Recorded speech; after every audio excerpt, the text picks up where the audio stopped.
Hello, everybody, and welcome to episode number 48 of the Whitey and Will Sports Show. Today is Sunday, October 9th, 2022, and we've got a very special guest on the show tonight. Fresh off of a state championship at the IHSA Boys Golf Tournament, the Class A Boys Golf Tournament, a sophomore at St. Anthony High School, and let's not forget, part of the team champion St. Anthony High School boys golf team as well. Joey Trupiano, good enough to hop on with us tonight. Joey, congratulations. And also thanks for being here with us tonight. Thank you, of course. Joey, I mean, 2 medals, that's kind of special. You know, that's, I saw your team picture. You got them both hanging there. That was good. That was good. Yeah, it was kind of, everybody knew when I was walking around, you could hear them clanking and everything. So That's not a bad thing. Not a bad thing at all. That may have driven a couple of your teammates nuts. I'm sure Jonathan Willenberg didn't like to hear that sound. I think he was jealous. Well, exactly. Exactly. That's good though. Hey, and before we really get started, I mean, more importantly, I want to wish you a happy birthday. I know you had your birthday Monday. Yeah, I did. Thank you. Thank you. And during the sectional, which I know you didn't have your best sectional you wanted, but the biggest question I've got now that you're a state champ, are you going to renegotiate your new ride with your dad? I don't think a state champ should be in an old beat up Impala. I'm thinking I'd be talking about something different. Yeah, I think he's probably thinking about something. Hopefully. Well. Rumor on the street, I heard that he's trying to buy Kimmer's car and give you that delivery car with the sign on it. I wouldn't take that. I'm just telling you, I'd go a little higher, but that's the rumor I'm hearing. Whatever works. So no, go ahead, Mike. When you guys are up there, I know you had your practice round Thursday. And I know you guys have played the course several times. During the practice round, are you doing anything different since you know the course, or are you just trying to get a feel?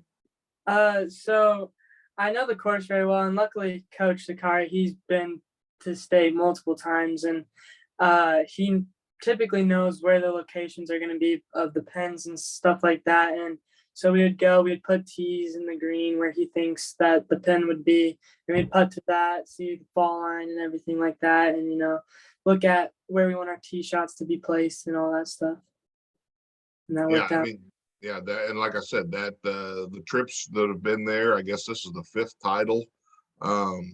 That's valuable information, knowing where those pins are going to be, obviously, because as accurate as you guys are as players, it's not just, okay, well, it's going to be here when we're putting, but also knowing, like you said, where to hit your tee shots so you've got a good angle coming in to avoid bunkers or whatever. And you guys, those are the details, and that's the reason you guys are so successful. Yeah, that's very true. Now, Mike mentioned your sectional, and you guys, my understanding, and I'm not the golf expert on this show, by the way. Mike's going to do about 90% of the question asking here, but he kind of alluded to you struggling a little bit at the sectional level, but how easy is that to put out of your head when you know what kind of a player you are, and that what kind of team you've got, and you just have to move on and understand that there's a team championship to win, if nothing else. Yeah, I mean, I knew that, that's just a bad round, you got to get over it, and go play as best as you can the next day and stuff like that. And I knew my team would have my back that day, and I'm glad they did. And I had their back in state. And that's the big thing with you guys' depth. You're not a team that if a guy's having that round, it's not messing up your plan to keep moving forward. And I know Jonathan struggled at the regional, and I think you and Martelli maybe were 1-2 at the regional, and that's the advantage I think you guys have, is you have so much depth. Yeah, that's very true. I mean, depending on the day, anybody can win. And that's true. Now, first day you go up, you shoot a 75. I think you were tied for 5th after day 1. And I believe top 10 get medals for all state still. Yeah, that is true. All right. So I texted your dad Saturday morning and I told him, a lot of pars and you're going to get that all state medal. Now, I didn't say, hey, a lot of pars and he's going to be a state champ, but Yeah. And that was the approach, and that's good. Very very good approach. And again, I know I was following your score, I was following your team on the app, and you guys were in a battle till about 15 or 16. You finally opened up a couple stroke lead. And is anybody keeping you abreast of where you are, even as a team, while you're playing, Joey? So the app, I just would keep checking to see how our team was doing. I kept rooting them on. I was doing my thing. I was playing good, so I had confidence in myself. I just was making sure everybody else was doing good. And once we got to that back nine, we had to turn it on, and luckily we did. So yeah, and you guys started picking up some birdies back there too. So like I said, it was fun to watch you on the app and see as scores were coming in. And you were really going back and forth with the Latin school. I mean, and then suddenly you got, 1 and then 2 and then 3 ahead. And I think did it end up what, about 5? yeah, I think it was around 4 or 5. Yeah. Okay. But it was a 9-stroke difference after the first day, right? St. Anthony Yeah. down 9 strokes, but it seems like that lead for them kind of went away pretty quickly in the day. Is that true? Like, you caught up with them pretty quickly. Yeah. So, I mean, I was asking some of my teammates after the round and stuff, and they're saying like they're Latin kids. I just don't think they could handle the pressure of playing, like having to play that good and keep the lead and everything. Cause like the kid I was playing with, he ended up like shanking one in the water on 17, and I kind of lost in the tournament, and luckily we took the win. Yeah, and it is because when you start having the pressure of, hey, now we're in this position, it's tough to, sometimes put the club on the ball because you start getting all these bad swing thoughts in your head because I don't want to be the guy to hit the shank or to step up here and 3-putt and cost us. Yeah, no, there was a lot of nervousness in those last 6 holes, but luckily I pulled through. And Joey, when, like I said, I mentioned before when we were talking, I watched you make your putt on 18 on the video, and that was to put it in a playoff. And that 18th hole is not an easy hole. Yeah. And for you to get birdie on that hole,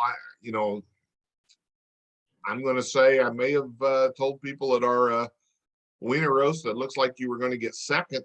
And lo and behold, you got birdie there, and you made about a 20-foot, 18-foot putt, it looked like.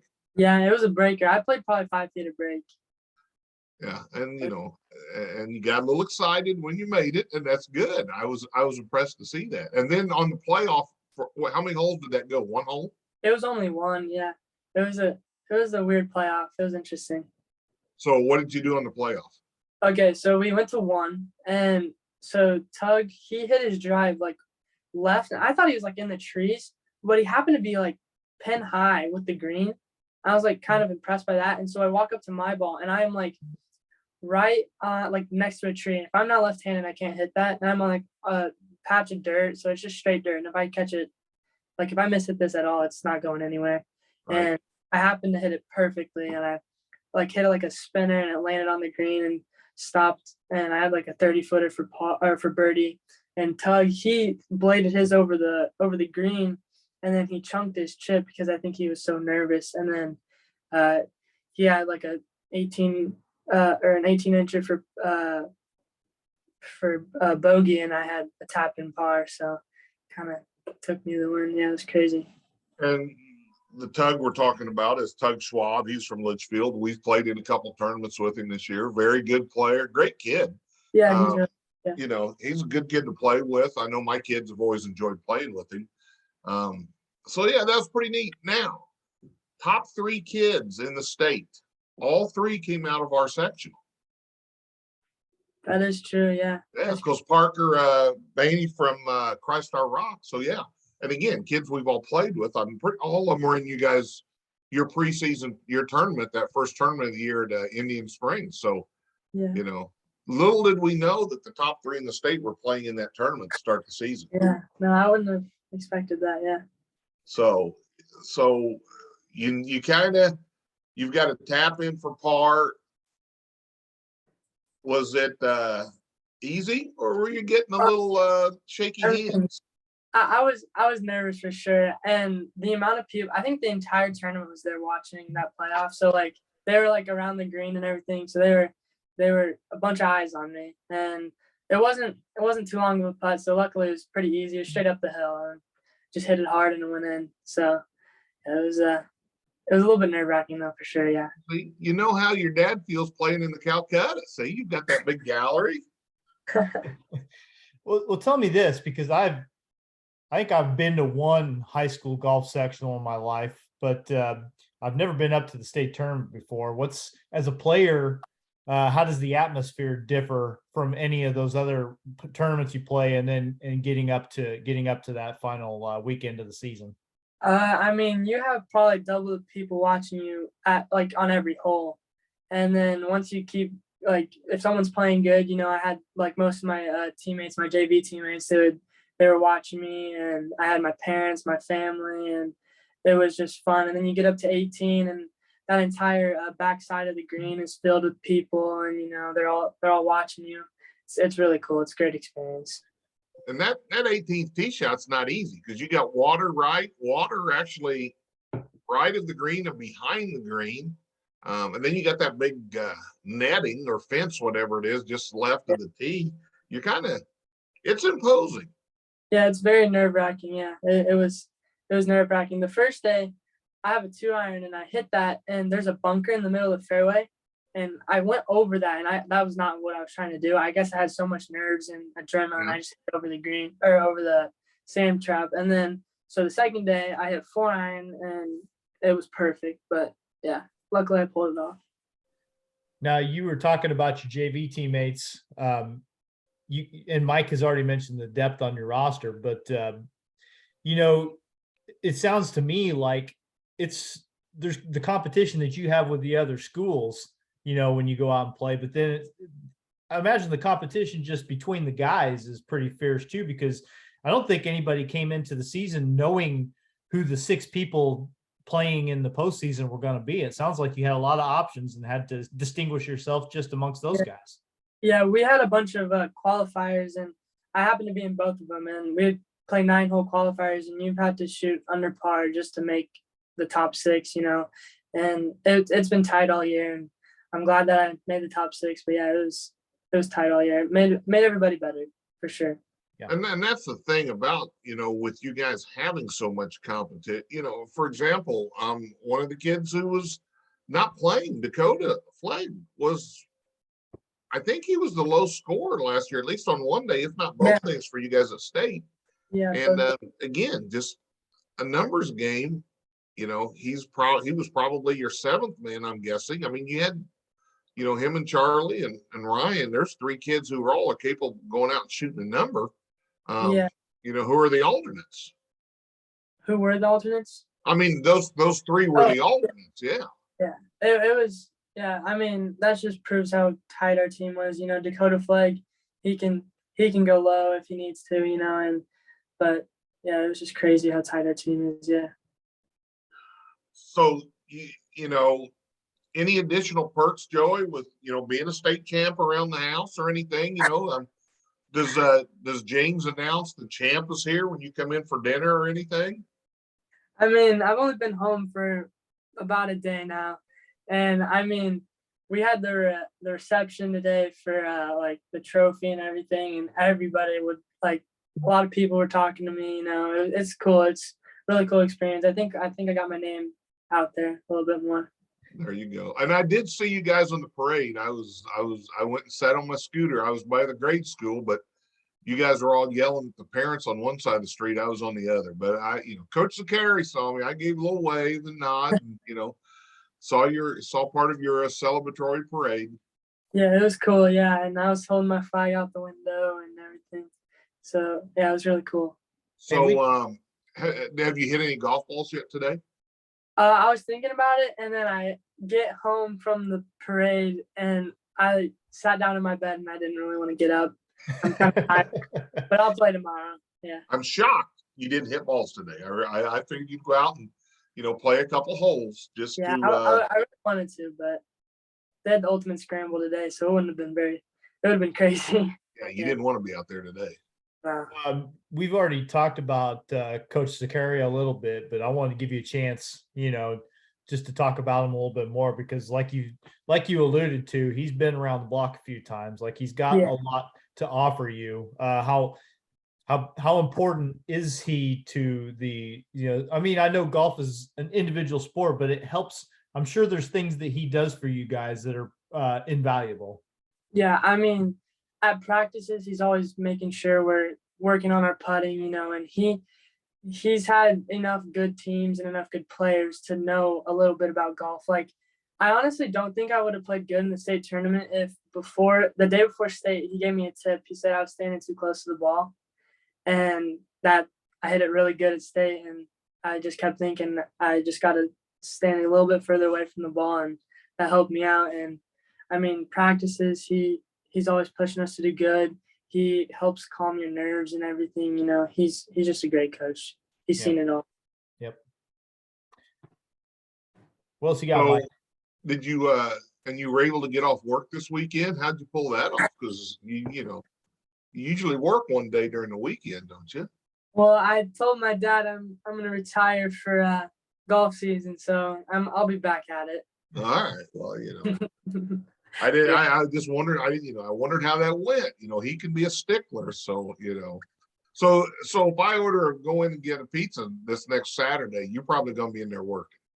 There's a chance, yeah, for sure. All right. Well, that's keep you humble. That's a good thing. I like that.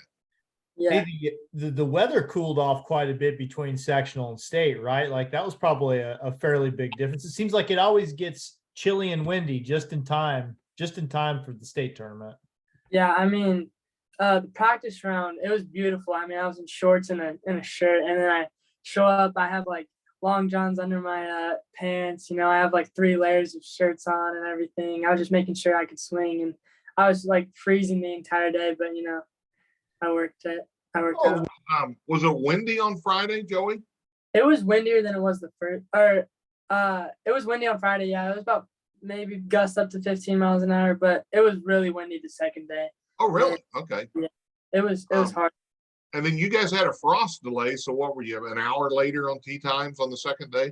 No, they ended up doing like they would tee people up or tee people off on like the earlier tee times. They did an hour later, but our team, we got a tee off at the same time. They ended up doing the earlier tee times. They would play in groups of 3. Okay. And they got done really quick. They were done before we really could tee off. Yeah. Well, and you talked about wearing extra clothes for warmth and stuff, but I imagine that like any little change could potentially kind of, affect your feel for your swing and stuff like that. So, I mean, if it come right, I don't know, what's the line between comfort and,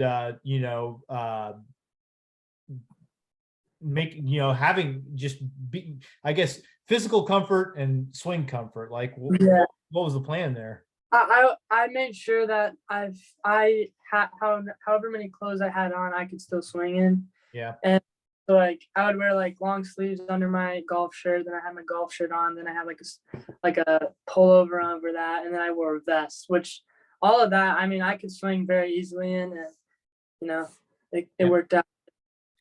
Obviously. Any hand warmers up there, Joey? That's usually you can't buy those in Bloomington or Decatur during state tournament weekend. Yeah. Jonathan Willenborg, he had some gloves, and I had a big bag of hand warmers, and I put hand warmers in those, and whenever I'd be done hitting the golf shot, I'd put my gloves on with my hand warmers on, and that was the biggest key. When I kept my hands warm, it makes it feel a lot easier. Well, I figured, Jonathan would spearhead wanting the hand warmers. He's kind of soft. He really is. So, you got to watch that, Yeah. I know how that gets. It's because I mean, when we were up there when Morgan was playing, there was frost. We had a frost delay one year, and it was in the 30s when they teed off, and that's chilly. Yeah, the first day it was cold, and we got there, and I was like, no way we're about to play in this. But I mean, it got warm by the end of the day, and luckily. But if it wasn't, I don't know. It would have been a rough day. Well, I remember seeing the video of Lane Ludwig's brother putting in the snow right before they called that round off, and the ball was getting like a snowman collecting snow, and that's crazy. Yeah, no, I could not imagine playing in snow in a tournament. That would just be crazy. But Well, now, how cold is too cold for you when it comes to just playing on your own? Like, what's the most extreme you've ever done? I played in the snow a couple times. With the course in my backyard. I just like want to experience it. It's freezing, but it's kind of fun. Yeah, I mean, if it gets below 30 degrees, I think that's a little bit too cold for me. Yeah, well, I understand that. That's for sure. And like I said, it's again, the feel in your hands, every shot, and being able to be mobile enough to swing with your layers on. Yeah, your parents or some of your family may be bundled up to no end, but they're also not having to hit a golf ball. Yeah, no. Some of the kids, I mean, they couldn't swing with layers on. So I would see some of the kids and they just have their golf shirt on. And I was like, you guys are crazy, Yeah, but I mean, I believe that. Whatever feels best. Yeah, well, and it's but it all comes down to being prepared. If it's a team who's up there for the first time, but like I said, you guys know the drill. Okay, it's going to be cold during state. We have to be prepared. I'm sure, Coach Zakari told you multiple times, we got to make sure we got X, we got Y, we got Z, have, plenty of layers, thin layers, stuff to keep you warm. So, yeah, I packed way too many clothes, but I mean, I'm glad I was prepared.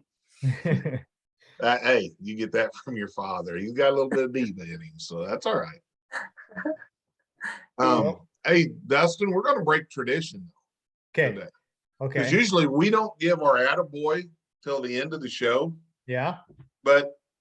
Or we got to get a picture. So somehow I got to get a picture with Joey. But we'll, Joey, we give a award out. Usually we don't start till basketball season, but it's called the Attaboy of the Week, kind of an athlete of the week. Yeah. So we're going to name you. It's a prestigious award. It's probably just below your medal you got for being individual champ. So it's up there. Yeah. But with this award, you get a gift card and you get to choose. It's a $10 gift card either to Joe's or Pizza Man. I'll take the Joe's one probably. Oh, I texted your dad and told him I was wanting you to take the Pizza Man, but I mean, you can probably give that away to somebody because I know how it is. Well, I will get a picture with you. We'll get together sometime here in the next week or so, and I'll present you with that valuable $10 gift card to Joe's, and I'm sure you can flash that in the back of the kitchen when you're working. They'll give you a couple breadsticks or something. Yeah, it might work. Yeah, that might. Dustin, we got anything else? I'm good if you're good. Joey, I'll tell you what, again, I want to congratulate you, but I also want to thank you for coming on because you are our first high school athlete we've had on as a guest. That's true. That's cool. We had Macy Ludwig on in the spring, and I texted her mom the day, and I told her Macy is no longer the youngest guest anymore, that you have knocked her off that pedestal. So that is an honor to be the first active high school athlete. Yeah, it's cool. Yeah, thank you.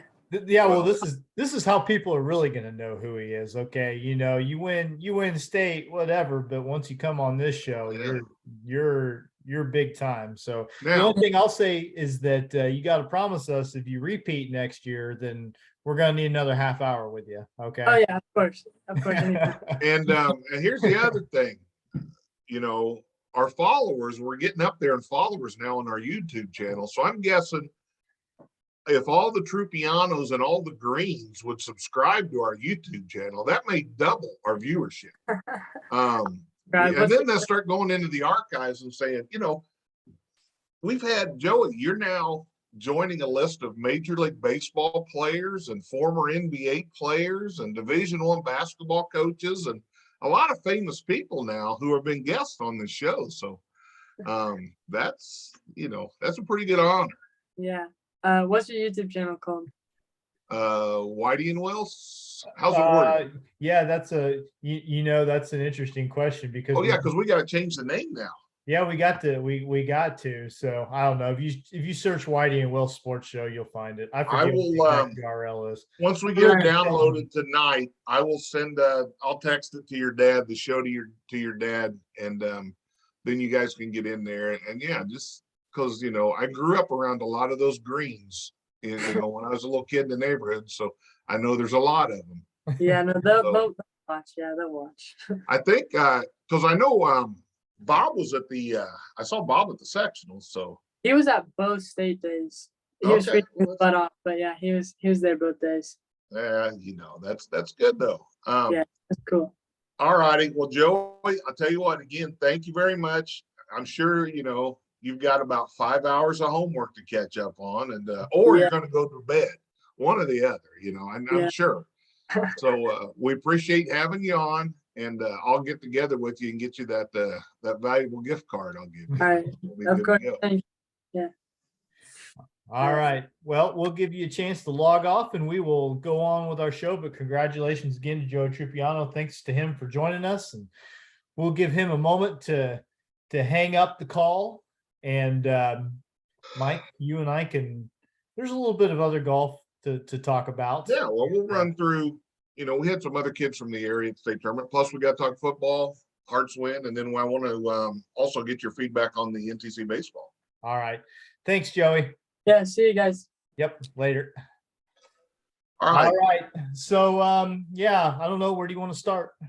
Well, let's just finish golf while we got it. That won't take long. Okay.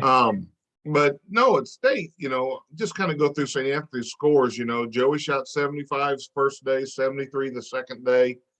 148. Cohen Pennington was next, 81, 74, 155. Jonathan Willenberg, 84, came back to the 73, 157. Lane Ludwig, 81, 77, 158. Michael Martelli, 87, 83 for 170. Preston Phillips, 84, 90, 174. Preston and Michael both had some challenging scores. One or the other days, just one of those things. But again, that's where your depth comes through. Altamont's Avery Yarhouse made the cut as an individual, shot 85, 84 for 169. And he's a senior, good kid. We've played enough matches with him. I was kind of teasing him when he got in the playoff with the section. I told Coach Strang he jumped the cart with me. I'd got a cart earlier in the day, and I told Avery, hey, in this playoff, you want me to take over for coach now and help you get through this extra hole? And, but that was awesome. I'm glad to see that. Good kid. On the girls' side, and I told you I misspoke. Effingham did have a girls' team go to state before, about 4 years ago, actually. So correct myself on that. Mara Kirk, not Cook. She shot 82 and made the cut. Came back second day, shot 77 for 159. That. That's awesome because I know that course.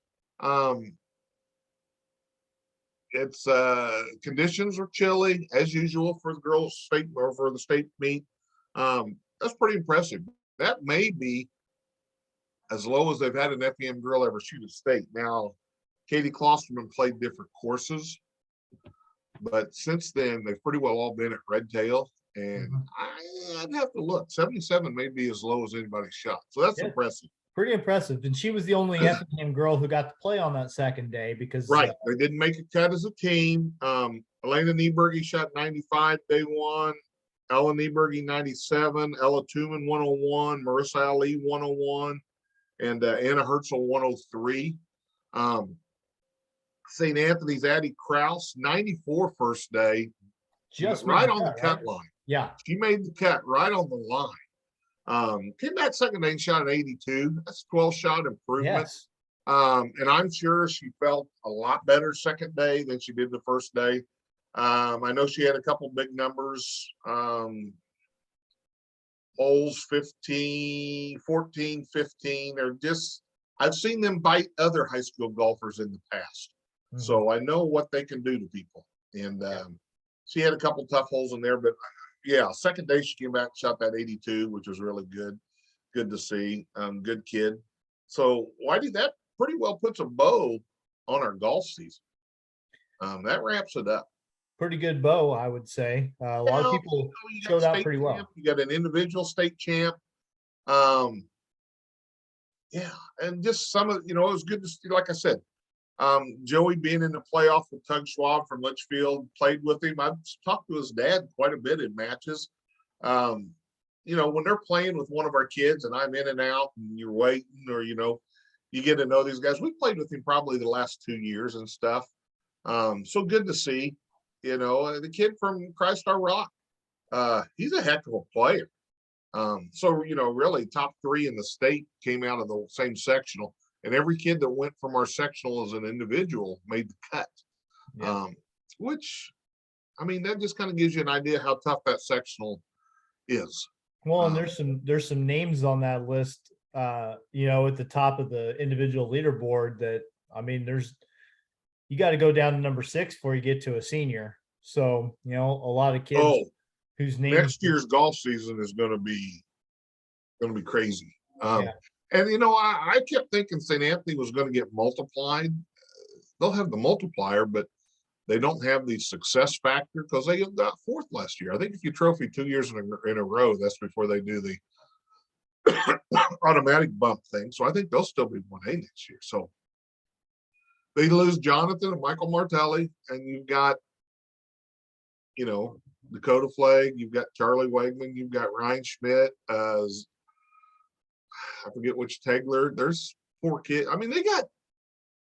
They got another 6 kids who go to tournaments, and I've seen them finish 1-2 in tournaments before with good teams there. Yeah. So they will be very strong again next year. Well, and we should mention, just in passing, I guess, that Joey, not the first individual state champion St. Anthony's produced. Mike and Berger did it on back-to-back years. This is right around 20 years ago that he did it on back-to-back years. And I think he mentioned that this was the fifth state championship for the St. Anthony. I think 5th one, yeah. Yeah. And fun fact, Mike and Joey both left-handed. Left-handed, yeah. Standing on the wrong side of the ball and still. Well, and Joey even said in this playoff, if he hadn't been left-handed, he couldn't have hit that shot he hit. Yeah. Because of where it was next to a tree. Because somebody needs to play ambidextrously, keep one left-handed club in their bag just in case they need to pull off. I've seen enough kids, good players, turn it, kind of invert a club, turn it toe down and hit it left. You'd be amazed. They can get it out of trouble a lot of times. Yeah, can they? Well, that's good. Great golf season. Lots of impressive showings, and glad that we were able to give it some attention. It's you have a unique understanding of it, or at least you follow it very closely. So that's good. Not everybody would be able to pull that off, but we've had some good conversations about it. Well, and like I said, I enjoy it. I love going to matches. These kids. I talk to them, and if they know me, I give them grief. It's that's how I, they give it to me, so I give it right back. Yeah. It's fun, and they're fun to watch. I think one thing the IHSA needs to find a way. Back in the day, you used to have a monitor with every group. I remember at the regional level, you would have a person, if you were playing a regional at the Effingham Country Club, you may have a member riding around with every group. There's a lot of liberty being taken with rules. Usually not intentionally. I think it's just kids. I know it's hard to believe they don't listen to their coach when we have that little 3-minute meeting before they tee off about things or some of the rules, and, counting sometimes becomes a problem. Yeah. Usually it's not intentional, but No. it is intentional at times. And again, if you're playing with people who aren't paying attention, let alone worrying about their score, but worrying about everybody in the group, people have been known to take advantage of that and maybe knock a shot or two off their score, which is unfortunate because this is the only sport where you call your own penalties. Yeah. You don't see Aaron Donald get a sack and say, "Oh, sorry, hey, I did get a hold of his face mask, even though no one threw a flag.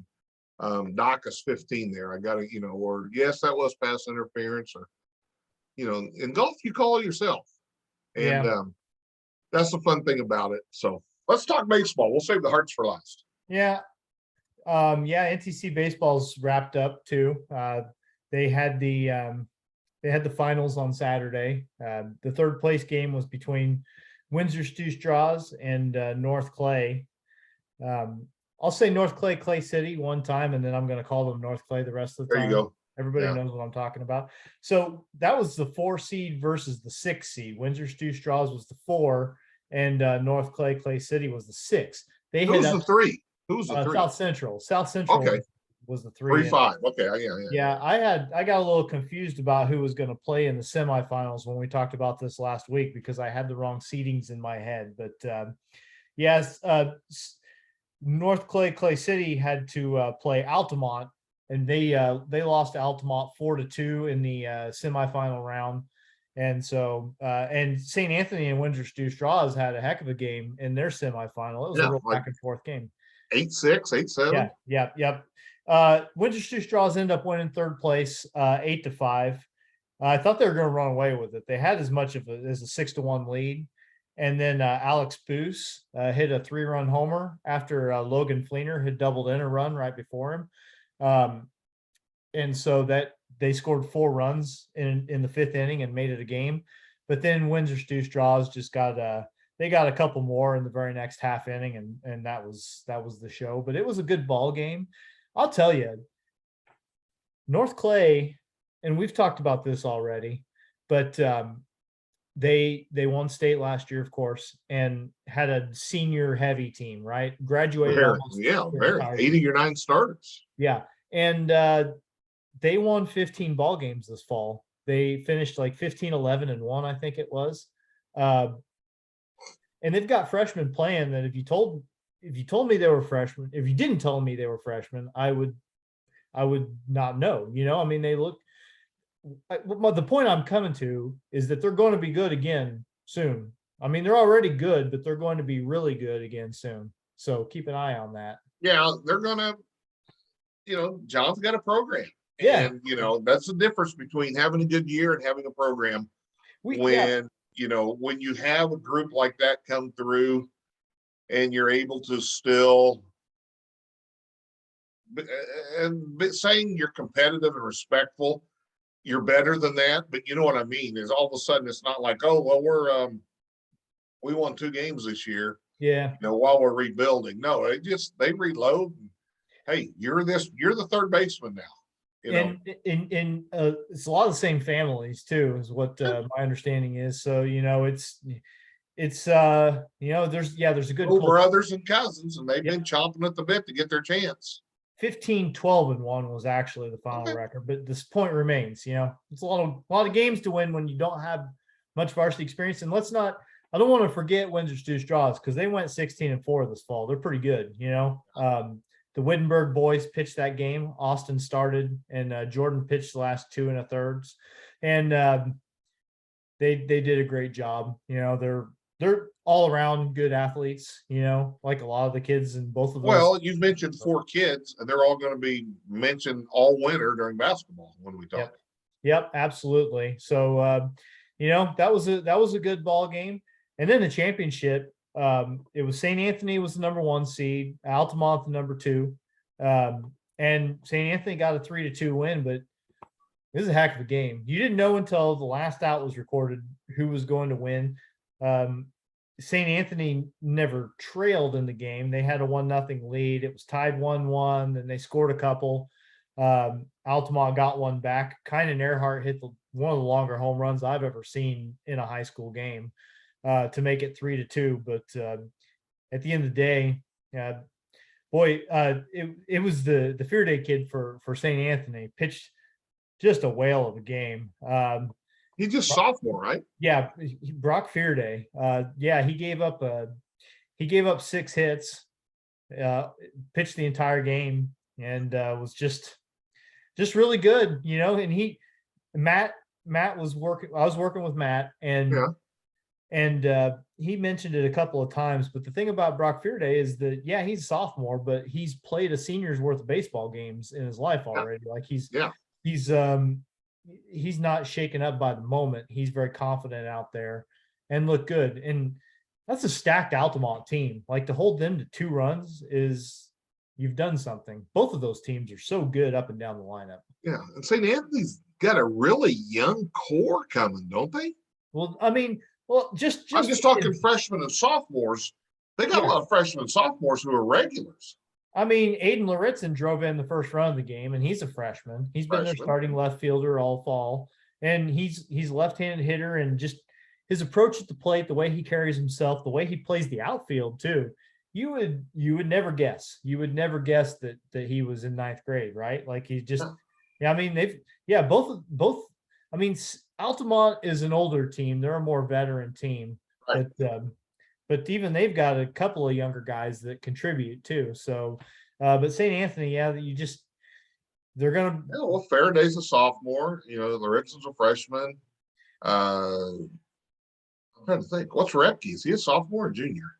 Not a senior. I know that much. Off the top of my head, I'm not going to be able to answer those kind of things. No. But I don't think they have a lot of seniors. No, they're just set up to be solid for a while. You know, I mean, these are St. Anthony and Altamont are 2 teams that you're going to look at and say it's their turn from the NTC to make that deep run in the spring. And that's not to say that a Windsor Stew-Stras or a South Central couldn't do it, but I think they're the ones who, you know, are really, you know, it's what people might expect, I guess. And they should be separated in the regionals, so they shouldn't meet until a sectional final. And St. Anthony 24-3, Altamont was 20-5. I know that you know, they've played each other tough a couple of times already this fall. So it was a good game. You know, I was telling my wife, we were talking about this a little bit earlier today, I think it was, and it's just, I don't remember. High school baseball players are so much better now than they were when I was in high school. It just feels like the kids are so much better players. Like, I was on some pretty good teams at Neoga. We won the NTC my junior year, and I just don't remember us being. Well, I think it's depth. It's, you know, you had individuals who are as good as some of the best players today, but it's just like in the golf. Yeah, there was kids who were really good back then, but you've got more. You've got depth. There's a lot more depth everywhere, and I think that's what you're seeing with your baseball. You know, North Clay last year, you know, really solid group. Well, that was 9 really good players playing together, not 3. Yeah. And you got okay, Sparky's going to be in right field, and he's batting 9th because we don't have a 9th player. Yeah. You know, that's not the case with these teams. Not a lot, no, and especially with the top tier teams in the area. Yeah, I mean, you're not hiding anybody. I look at the at-bats that some of these kids take, and they're just so, it's just so polished, you know, that they can spoil a pitch, and it wasn't just an accident. You know what I'm saying? Like, that's what they were trying to do. Like, they didn't want to hit that one. So I'm gonna try to foul that one off, and I'm gonna, you know, it, like, you could tell that there's some real skill behind the things they're doing. So it's really impressive.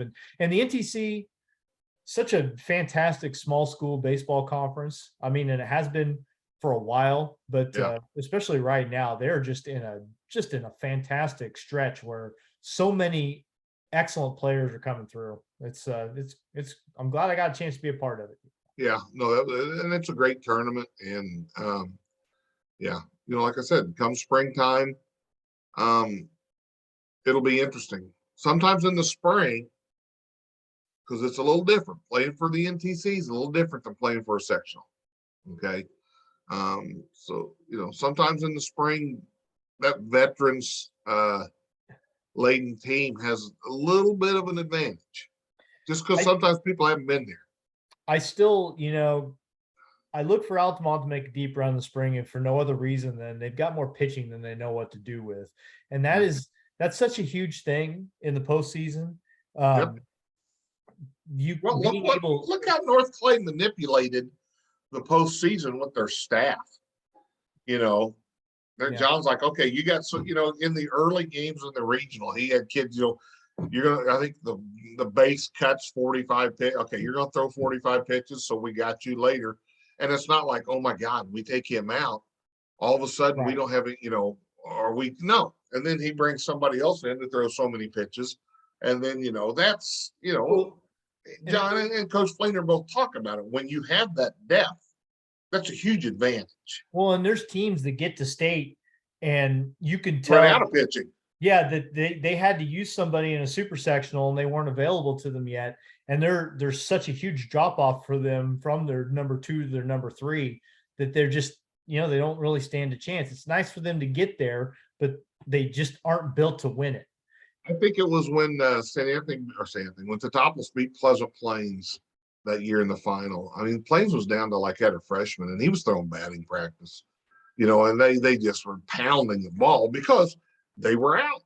Yeah, I mean, that's something I've been fortunate enough to see a lot of T-Town teams go to state, and St. Anthony, North Clay followed them to state as well, and that's the thing that they've all had in common is that they were not just too deep on their starting pitching. Now they might have had 2 guys that were head and shoulders, but they had a third and sometimes a fourth guy who you can put out there and it's not going to kill you. So that's a big deal. And Altamont's got that. Altamont's, I don't know, they might have 4 or 5 guys that you would feel confident pitching in a sectional final. So it'll be fun. And once the snow melts, then we'll start talking about it.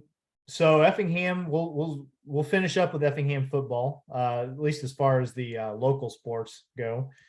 We can take a minute to commiserate on the Cardinals for you if you want to, or we can ignore it. That's painful. That's painful. Effingham went to Lincoln Friday night and smoked them. That's such a track game. Lincoln's supposedly better this year. You got to drive all the way to Lincoln.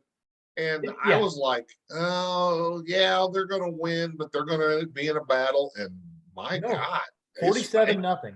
47-0, put a running clock on them. I watched some tape on Lincoln. Luckily for us, the radio station that covers them does a live stream of their games. And so then it's out on YouTube for me to watch later. And it was good because it gave me an idea of what they run. They run, they run a little different offense than Effingham had seen this year.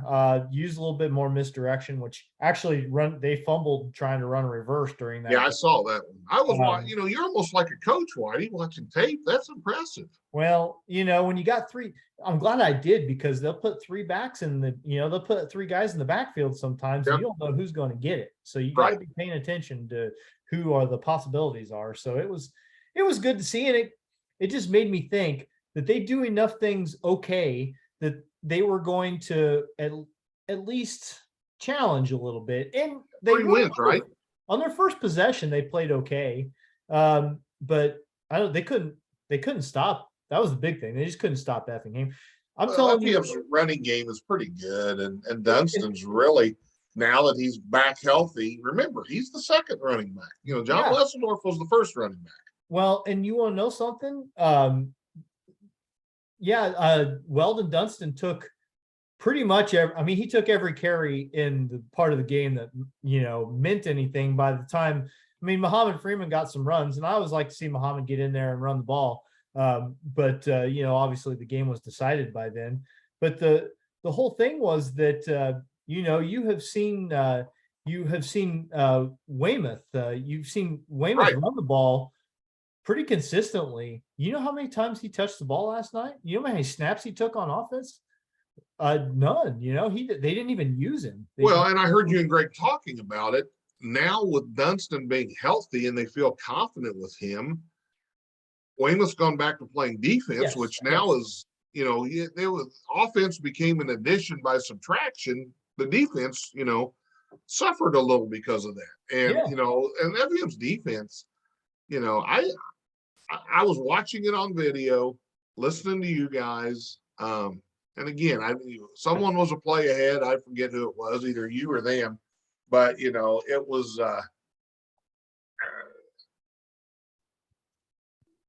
I wouldn't want to have been the quarterback for Lincoln or their punter, because those both were not enviable positions.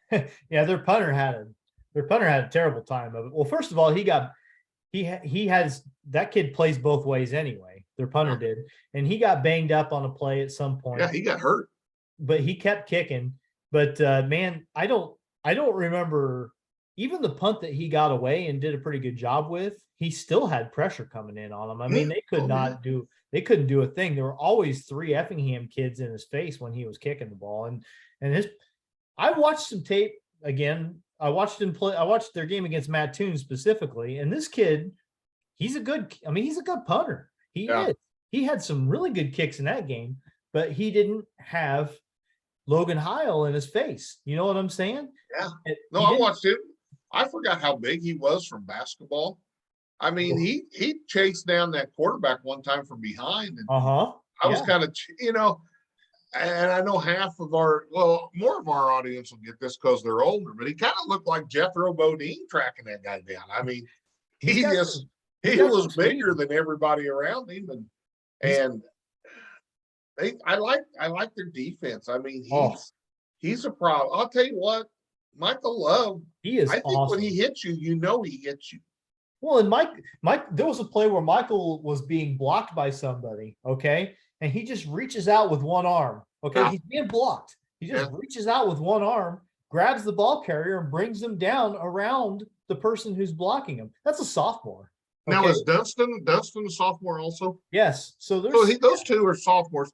And this Kelly kid, defensive lineman, I was impressed with him a little bit too. They're defensively, up front, really good. You know, I will say that Mount Zion showed you that if you can't get pressure on the quarter, like if you do enough to keep pressure off the quarterback, like, and that's the thing, like it's tough to defend athletic receivers. Well, and that's the thing. I think if you're a very good passing team, unless you can get a lot of pressure on the quarterback, you're going to be able to do what you want. You know, St. Teresa had so many athletes in their defensive backfield running balls down at times.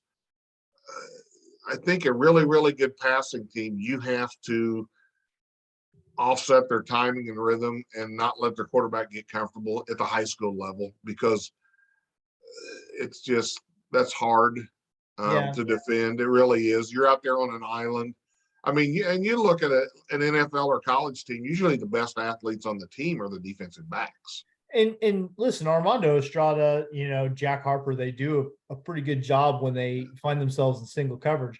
But if a team puts it in the air 25, 30 times a game and you're not getting some pressure on the quarterback, then sooner or later you're just going to get beat. Like it's impossible not to happen sometimes. Right. So your defensive backfield is a heck of a lot better when your front 7 or whatever that number is are putting pressure on a quarterback. And last night, I mean, again, Lincoln, it's a big school, but even in these better days that their football program is having, you still look at their sideline and, they got about, I don't know, their roster, I didn't count, but it's not, they got like maybe 2/3 of the kids that Effingham does, right, on this, and they've got some guys playing both ways on the lines. Right.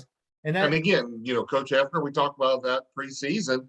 The big advantage Effingham has in their games is kids, for the most part, go one way and they're fresher.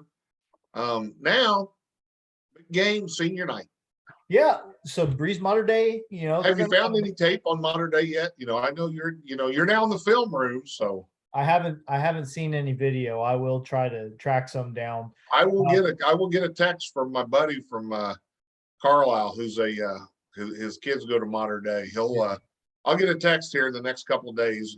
He's wanting to set a point spread for this weekend. Well, so here's the thing, you know, both teams are 4-3. Yep. And so it's a huge game for both of them. For Effingham, Mater Dei, I will go on the record, probably has an easier opponent in week 9 than the Hearts do. yeah, I'm looking at it right now. Effingham's got Highland, and that's going to be tough. And that's on the road. 5A at Highland. So you don't want to, I think maybe Effingham's going to have enough playoff points. They're sitting at 36 right now. Yeah, okay? They've got a lot of points. So 5 wins. You don't want to rely on that, but you know, I think 5 wins, you pretty good chance to get in, play somebody. You're gonna be playing somebody pretty darn good, though. Yeah, that's true. But you don't want to go into the Highland game needing that 5th win. Yeah, you don't want to be 4-4 going to Highland needing to win. No. Because they may trot out Sam Laporte again. Mater Dei, meanwhile, they've got Mount Zion. They've got Mount Zion. Oh, okay. In week 9. So it's a must-win. It's really a must-win for either team. They need this one pretty bad, I would say. Yeah. Let me tell you something. Mater Dei usually where do they play Mount Zion at? Is that home or Mount Zion? That is a home game for them. Oh, okay. So that's a home game for Mater Dei. So they might get away with some pass interference that you wouldn't get away with at Mount Zion. Just saying. I would never. Oh, I would. No, I will. I'll say it. Yes. I've coached basketball games there. Yes, yeah. I will say it. I would. I understand exactly what you're saying. I'm joking, of course. I'm being sarcastic. I know that sometimes things can get a little dicey down that way, but yeah. Here's the thing about Mater Dei. They like to throw the ball typically. Okay, like they're a program that over the years will put it in the air quite a bit. But they're not at Mount Zion's level. No, it doesn't appear to be, because through 6 games. There's 2 things that stand out at me. Through 7 games, actually, they have a total of 612 passing yards. Okay, so you do the math. Yeah, less than 100 yards a game. They're not having a lot of success there. And also, if you look at their quarterback statistics, they've got 2 guys that have kind of split it down the middle as far as how many attempts they've made. So, I mean, I've heard it said about football teams before, if you've got 2 quarterbacks, you don't have any. Right. Okay? But now they have any Timmermans running the ball. It seems like there's always a Timmerman running. Well, there's a Reaverman. Okay. Yeah, that's the other name. But although I will say he doesn't get as many, he hasn't got as many touches. It seems like they've got a kid named Zeeb who's a junior. When he's playing quarterback, he runs a lot. And then there's a Rinsing, who is their leading rusher. And he does have 759 rushing yards through 7 games. So clearly he's had some success. He scored 9 touchdowns. So be someone to keep track of. But I guess my point is that this Mater Dei team is probably not, it doesn't seem like they are as much of a powerhouse as some Mater Dei teams that have come calling. I've heard the biggest thing is their numbers are down. I heard that a couple of years ago. They were really seeing a drop off in their numbers. I just can't get past. Yeah, I don't know. According to Max Preps, they've got 59 guys on the roster. I don't know if that's only varsity or if that's. Well, no, I see some freshmen on here too. So yeah, I just heard their numbers are down. All I know is that I've seen enough to I'm not gonna sleep on a Mater Dei team. I'm just not gonna do it, especially a Mater Dei team that needs the win badly. So it sets up a really big game. It sets up it really there's a lot on the line for both teams. There's a good long rivalry between the programs. As you mentioned, it's senior night for Effingham, so there's there's a lot of good storylines for this one, but And senior night's not like homecoming. Homecoming can be distractive. I think senior night is a good focus. I think, your seniors, if they can raise it a notch, they tend to. I've just seen much better performances on senior nights than I have on homecoming nights. well, let's hope that let's hope that's true, because we talked about a couple of sophomores on this team that are really good players, but you've got guys that are going to be playing that last home game. Your quarterback, probably the last, it's. I mean, the last regular season home game anyway. Right. You'd be thrilled if they got another chance to play at Klosterman Field, but Then you're at least the second round of the playoffs, if not the third. There's going to be work to do though, because right, you're going to get you're going to get somebody.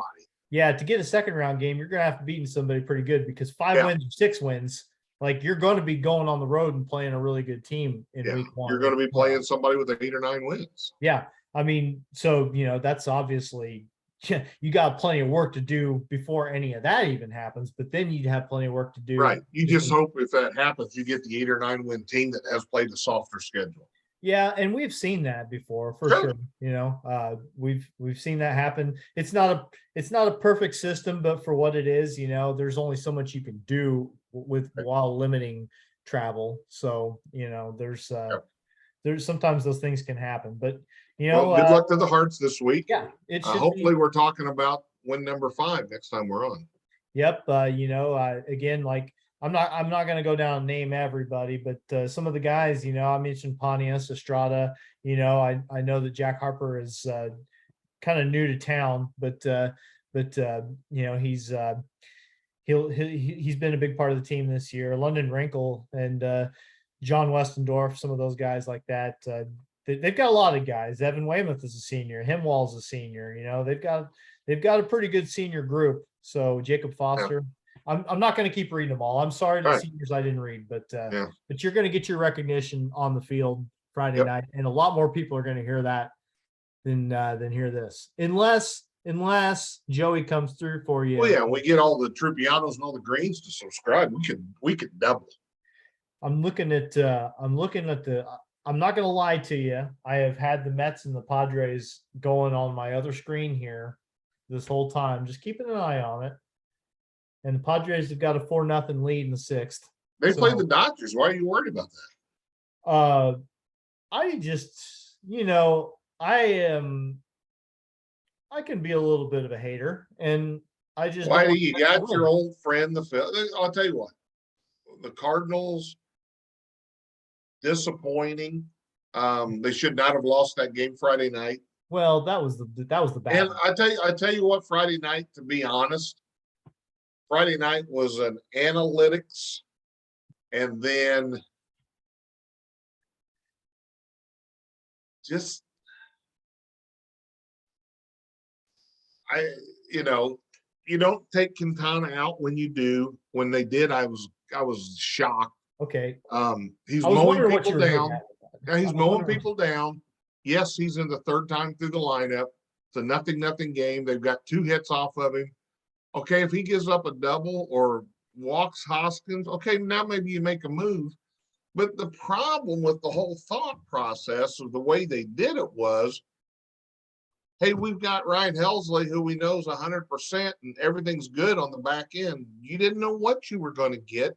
And you didn't. He had his finger. He had injured one of the last games of the year. A broken bat. He kind of dodged, and when he landed, he just kind of stuck a finger in the ground on his pitching hand, jammed a finger. And he was great in the 8th inning when he came in. Everything looked great. Well, I'm sure wherever part of that joint wasn't back to 100%, started getting a little aggravated when he set. And when he came out in the 9th, he didn't know where it was going. Well, and it just felt like I was only listening, but you could kind of tell from the tone of the Cardinals broadcast on the radio that they were kind of wondering why they let it go as long as they did. Number one, why you let it go. Number two, you never had anybody up the bullpen. Yeah. Nobody. Because I read on Twitter, Barney Micklot's former writer for the Post, posted article. He blasted Ollie Martin, and rightfully so. Well, Bernie's pretty straight shooter. They got But to get somebody up in the pin. They got to set the stage for running Marmol out of town eventually, so that Molina can come manage the team. I don't know. It's you saw he's going to manage Puerto Rico in the World Baseball Classic. He's getting his experience, and then they're gonna bring him in. I just felt like, and then you bring in Palante, who's done a great job of getting ground balls all year. And we play our infield in. I mean, you think about it, Edmund, Goldschmidt, and Arenado all had balls get past them that I bet they field 50% of the Arenado's ball 90% of the time. Well, I was going to say, those are 3 Gold Glovers, and that was the shock. That was the shocking. Still had the tying run at the plate in the 9th, but then you come back the next night and they'd struggled all September scoring. And, when you've got big moment, tying run on base, and you strike out and you never swing at a strike. And ball 4, you swing, and it was like, I'm swinging no matter where this is. The ball started out low. It's not like softball where the guy's throwing a rise ball.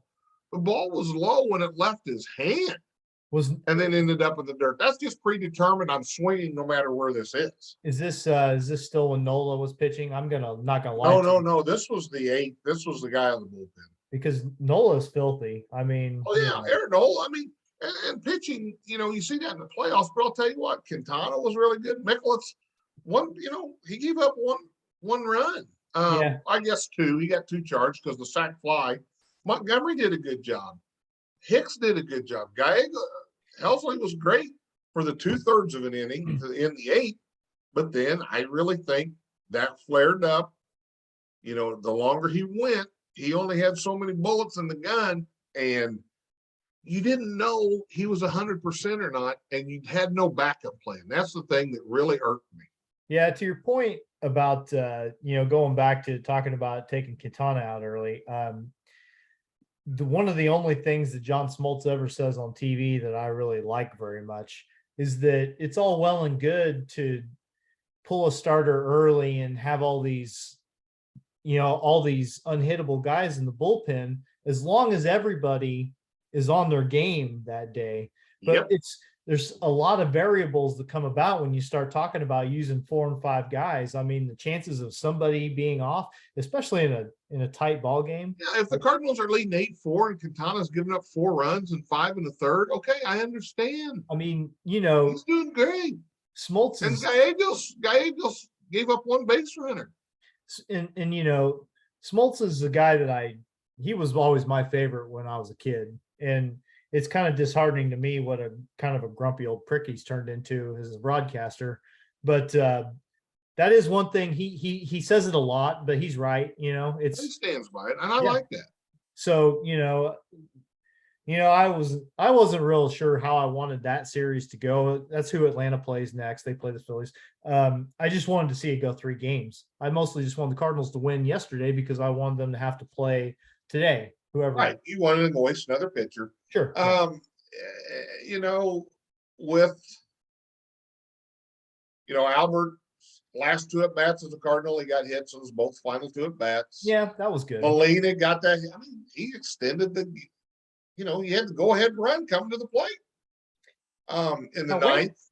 Wainwright's never said that he's retiring, right? He's never. No, he had an interesting quote. I was reading in a Derek Gould column. He said,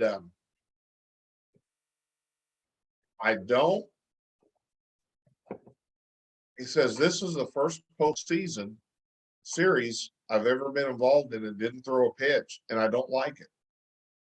So you can take that one of 3 ways. Maybe I'm now not good enough and I need to step down. Maybe I'm going to bust my ass and take one more run at this thing and have one more year and go out. And he's a horse. I don't know how you get healthier or stronger. I mean, I just think he had a little dead arm in September and was running out of gas. Or I was gonna 3, say, he's like, hey, I might be a free agent, go somewhere else. I'm kind of pissed. yeah, the I performance. think he was the closer. He was the de facto closer in game 2, in my opinion.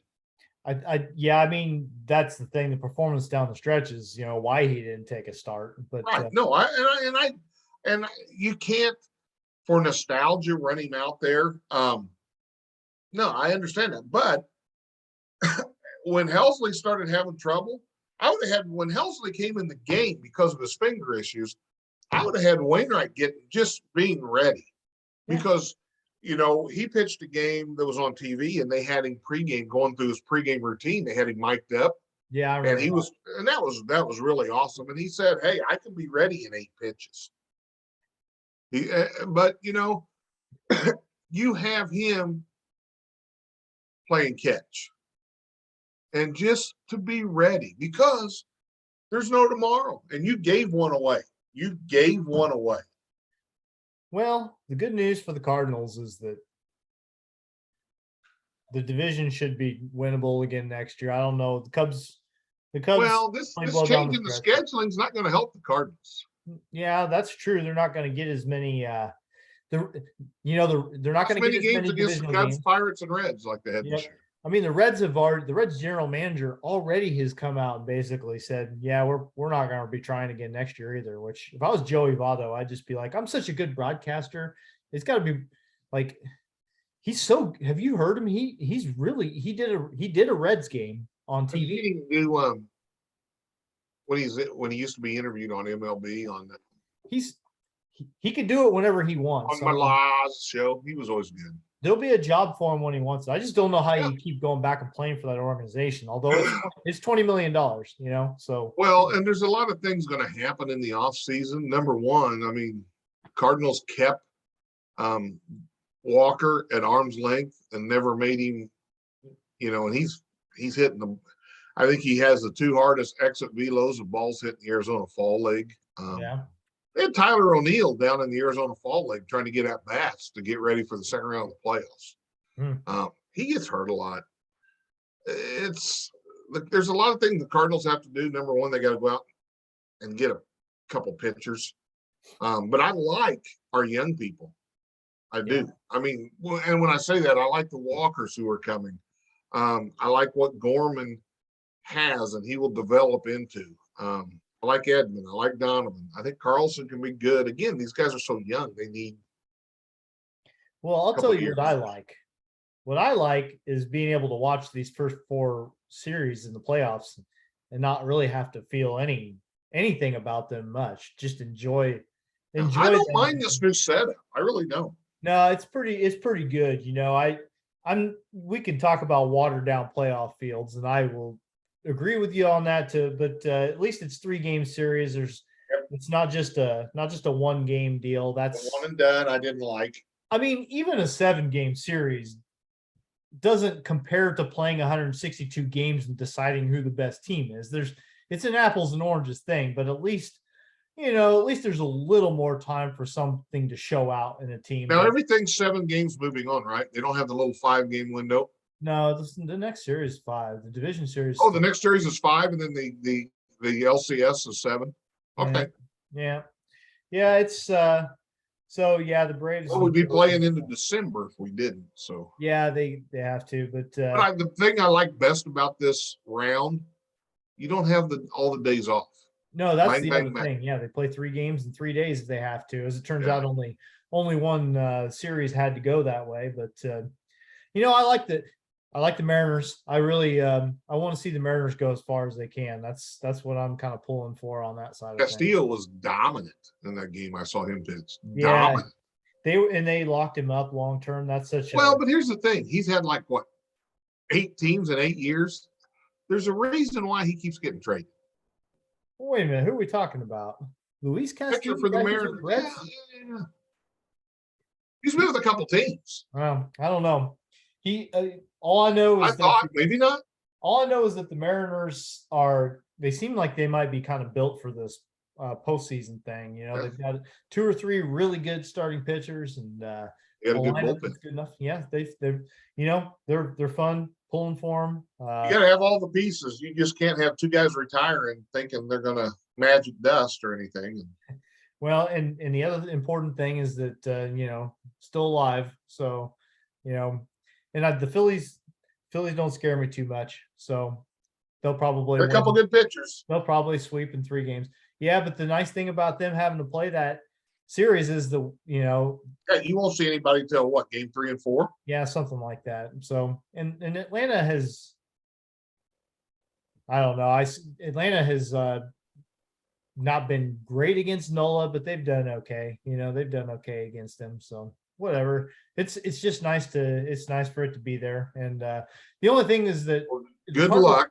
If the Cardinals had won, I would have gotten maybe a chance to actually go to a game. I'm probably not making the trip to Philadelphia or Atlanta to see. Hey, Atlanta's an 8-hour drive, Whitey. I can get you down there. Well, I mean, yeah, if in a vacuum I could do it, but we could stop in Nashville, stay at Zach's. It's just more like up. Every other stinking thing that I've got going on this month. But anyway, okay, we've been going for a long time. But, all right, let's wrap it up. But yeah, again, thanks to Joey Trupiano for joining us. That was great. Congratulations to him. And like I said, Phil, for a high school kid, he did a great job. Yep, and Phil, one of our first guests ever. Congratulations to him. I like Phil. I'm glad that I'm always glad to see him get another bit of hardware to put in there. His name's gonna, it's a name that's going to be associated with St. Anthony Athletics forever because of the success that program has had. And they got, like I said, it's not going away. Yep. So anyway, I think that'll do it. And go Padres. And we will talk next week. I see you, Whitey. Later, Mike.